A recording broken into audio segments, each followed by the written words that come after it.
પહેલા તો નામમાં થોડી કન્ફ્યુઝન થાય છે મને. બહેરૂપિયો છે કે બેहरूપિયો છે?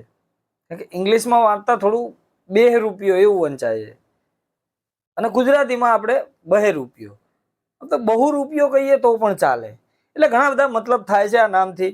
સાચું નામ, સચોટ નામ કયું સારું લાગે છે એ આપણે તમારે નક્કી કરવાનું. અચ્છા. હેલો મિત્રો, હું છું અમિત. તમે જોઈ રહ્યા છો સિનેમા શો. સિનેમા શો પર આજે વાત કરવાની છે બહેરૂપિયોનું ટ્રેલર આવ્યું છે એના વિશે. આ ફિલ્મની જાહેરાત થઈ હતી ને ત્યારે કોઈ એવા પોસ્ટર કે ટીઝર કે ટ્રેલર એવું કંઈ નહોતું. સૌથી પહેલાના પોસ્ટર આવ્યા ને ત્યારે ફક્ત નિશાન હતું આખા પોસ્ટરની અંદર. પછી દરેક પોસ્ટરની અંદર અલગ અલગ કેરેક્ટર જે ફિલ્મમાં દર્શાવ્યા છે એમનો ફોટો બતાવવામાં આવે છે. પછી એક નવું પોસ્ટર આવ્યું, એની અંદર બધા જ કેરેક્ટર દર્શાવી દેવામાં આવે.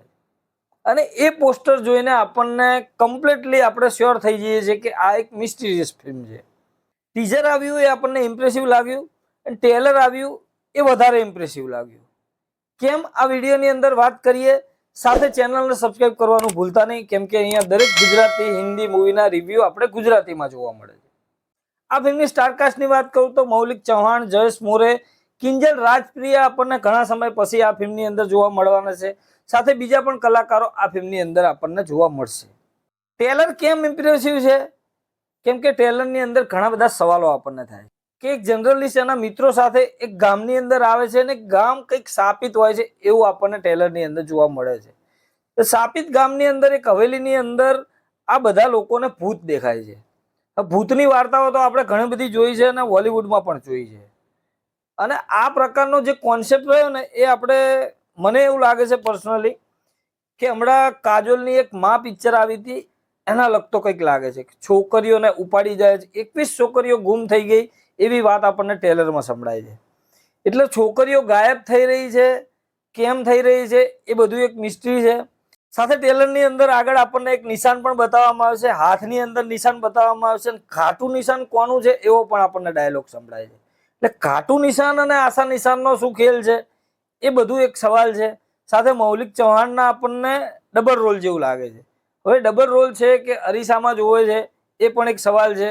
અરીસામાં જમણો હાથ છે ને બીજામાં ડાબો હાથ છે એ પણ આપણને જોવા મળે છે.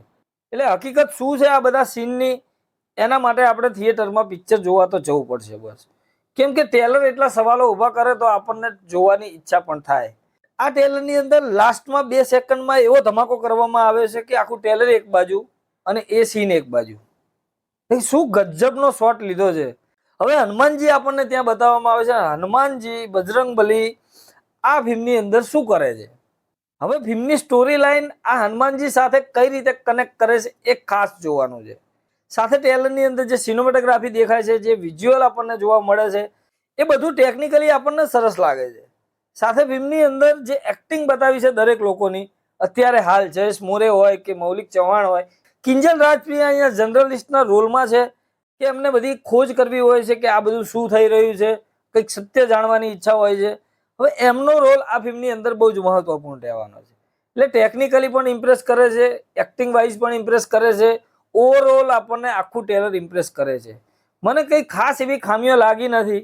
મતલબ આવા કોન્સેપ્ટ આપણે જોયા છે પણ ગુજરાતીની અંદર હવે આ લોકો શું નવું કરીને આપે છે એ આપણે જરૂર જોવાનું છે. ટોટલી ટ્રેલર મને ઇમ્પ્રેસ કર્યું છે. વીએફએક્સનો પણ ઉપયોગ અહીંયા સારી રીતે કર્યો એવું લાગે છે. જોઈએ હવે ફિલ્મ આવે ત્યારે ફિલ્મ શું કમાલ કરે છે.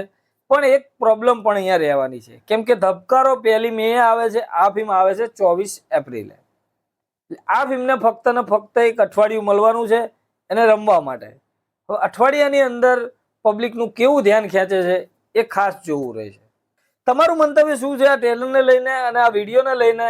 જે પણ હોય, સારા ખરાબ બંને તમે આ કોમેન્ટ સેક્શનમાં આપી શકો છો. મળીએ મિત્રો નેક્સ્ટ વિડીયોની અંદર નવી ફિલ્મો સાથે સિનેમા શો પર.